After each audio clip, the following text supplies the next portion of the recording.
Hey, welcome to Tank Talk. I'm your host, Bob Tankard. And this evening, we have a special guest from Brooklyn, New York, Bedford-Stuyvesant, Gladys Thomas Toscano, organizer. Gladys, welcome to Martha's Vineyard. Thank you. And welcome to Tank Talk. Thank you. We've been planning this for about a couple of months now, since Yes. May. Actually, Since May. And I'm glad you're here. I'm glad you got your buddy with you, your little dog, boxer dog at home, up there at Indian Hill Road in West Tisbury. You know, and you visited with us yesterday, and for a couple of weeks, you're here on the vineyard. Yes. I think you got the bug, Gladys. Yes, I got the bug. I think I love the island. I think the vineyard hooked you. Yes, it You know, did. there have been more people that have come to the vineyard for 10 minutes and stayed 30 years. You know, so you might be one of I them. might be one of them.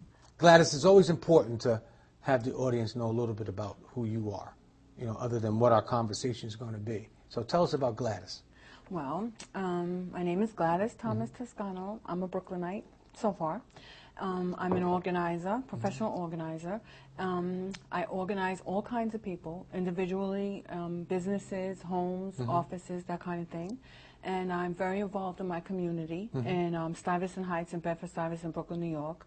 I'm involved with the Block Association on the 81st Precinct Community Council. And I just like working with kids enormously. Gladys, you know, when you say organizer, you know,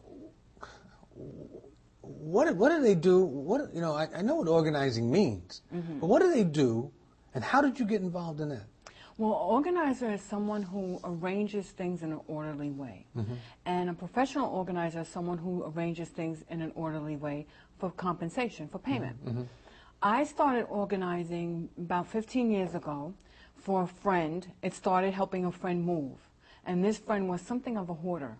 And Like the ones you see on television? Oh, yeah. Oh, yeah. Something like that. And it took a lot of coaxing, you know, to get her to part with some of her lovely items she had. But it took some time, but we got it done, and we got everything organized and neat. And someone said to her, I can't believe you did this. How'd you do this? And she said, Gladys helped me do it.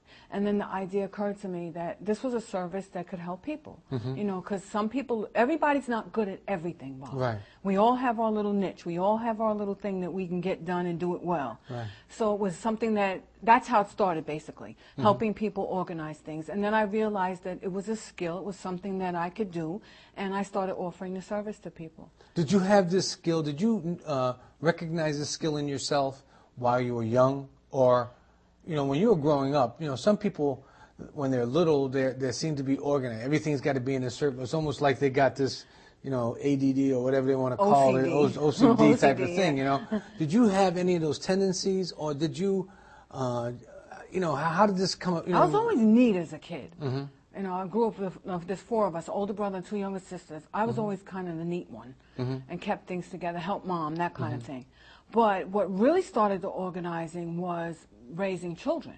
I raised three boys with 8-year difference between the oldest and the youngest. So you're talking 2 schools, after-school activities, organized sports, homework, all that. And I knew that if I was going to keep it together, I better get a plan, and it better be a good one.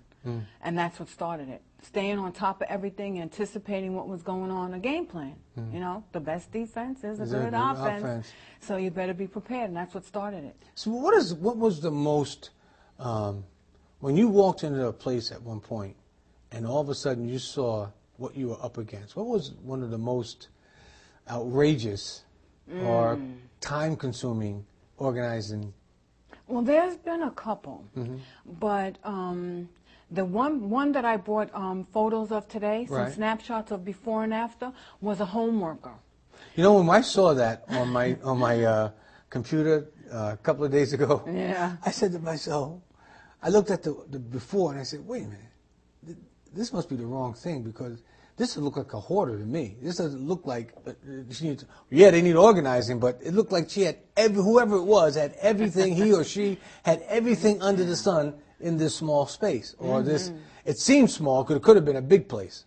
You know? No, it was a medium size. It was like almost like a whole room, a whole bedroom, is what the use of it was supposed to be. But she turned it into a home office off her bedroom. And some people get into the habit of never throwing things away. And it's, if you go to my website, it's one of my tips. I call it Tyson's Tips. It's named after my dog, Tyson. And one of my tips is don't bring junk mail and crap in the house. If you don't need it, throw it out right there. This way you don't have to move it 2 or 3 times. It's gone. This particular client brought everything in. I mean everything. There were menus, flyers, old newspapers, things she just didn't toss. And then what ends up happening is that it piles up and people get so overwhelmed by it, they don't know where to start to get it done. You know, you told me a story about a woman that she was so overwhelmed that she had a table almost the size of the round table, the Knights of the Round Table, stacked 2 feet high of papers and everything. And she was in nothing but, not just tears, but Niagara Falls type of tears, and not knowing where to go. Well, she was in a lot of trouble. Yeah. And she was in a lot of... She was in a lot of trouble. She was going through something, which we all do, and she hadn't opened her mail in over 2 years. And it was piled like over about almost 2 foot high on her dining room table. And I mean, this is something that it has nothing to do with status, Bob.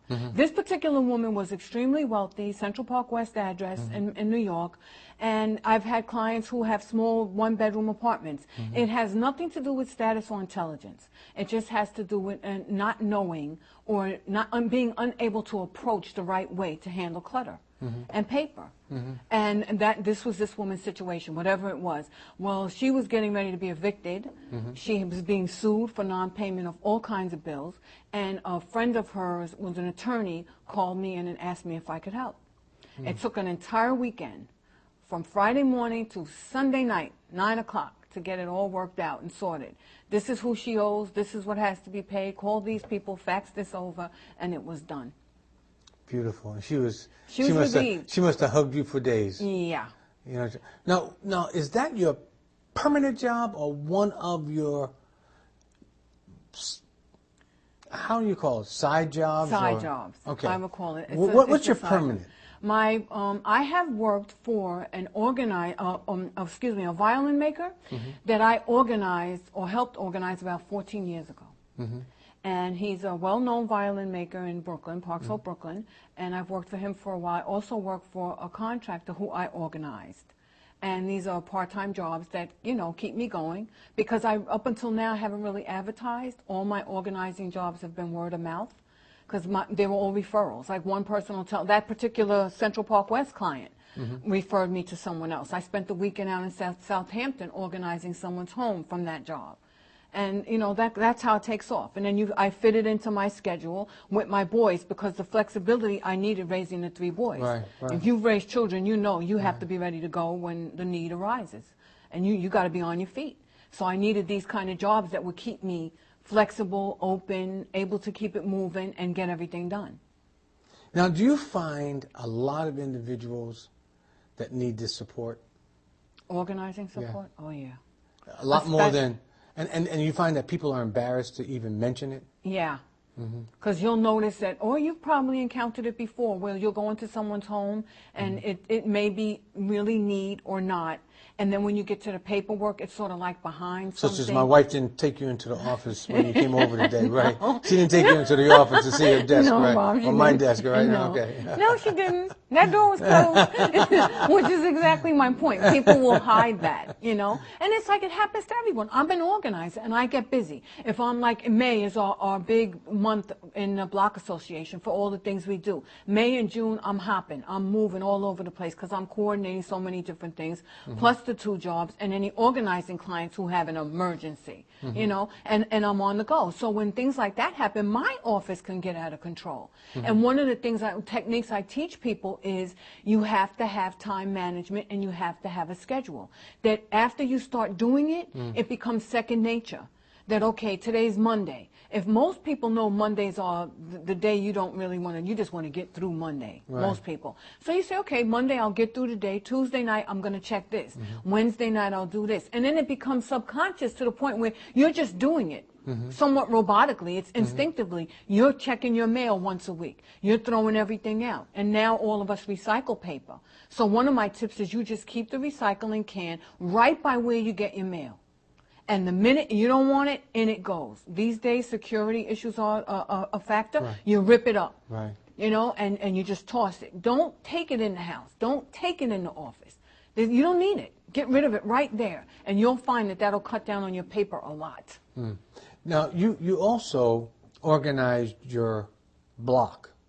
There's a program or movie that's happening, and you stepped up to the plate and says, listen, you're coming in here to do a movie, but you're not going to disrupt our neighborhood. Talk a little bit about that. Oh, that was in my community in Bed-Stuy, across the street. HBO was filming a series that's supposed to air in the fall, and when they moved into, if they've ever filmed a movie in your neighborhood, you know how disruptive it can be. The parking, the lights, the whole nine. And we approached them and told them that if you're going to come here and do this, how are you going to compensate the community? Because the truth of the matter is the mayor issues the permits. They have the right to be there. They can be there whether you like it or not. But most of the time, like particularly HBO Bootleg Productions, they didn't want to disrupt the community or cause bad blood. So they were willing to talk to us and be nice, and one of their representatives was very friendly, open, you know, kept things open with the community. Anytime there were issues, you could call them. But what we did was we got them to give the block associations, for every episode they filmed, $500 each. Now you're talking about 5-6 block associations, $500 an episode. Okay, there were 9 episodes filmed. So do the math. That's for a block association. That's good money. That's good money. Because your dues, our dues a year, only $20 per family or per person. So it's like, okay, you come in, you give this money. We took that money and did flowers and, you know, beautification. We had an outrageous block party for the kids, which HBO also donated a bouncy castle. For the kids, and it was really fantastic. The kids had so much fun. It was a great day. You know, everybody enjoyed it, and the flowers are beautiful. And it's something we do. And we did the spring plantings every year before HBO, but because HBO contributed so much money, we were able to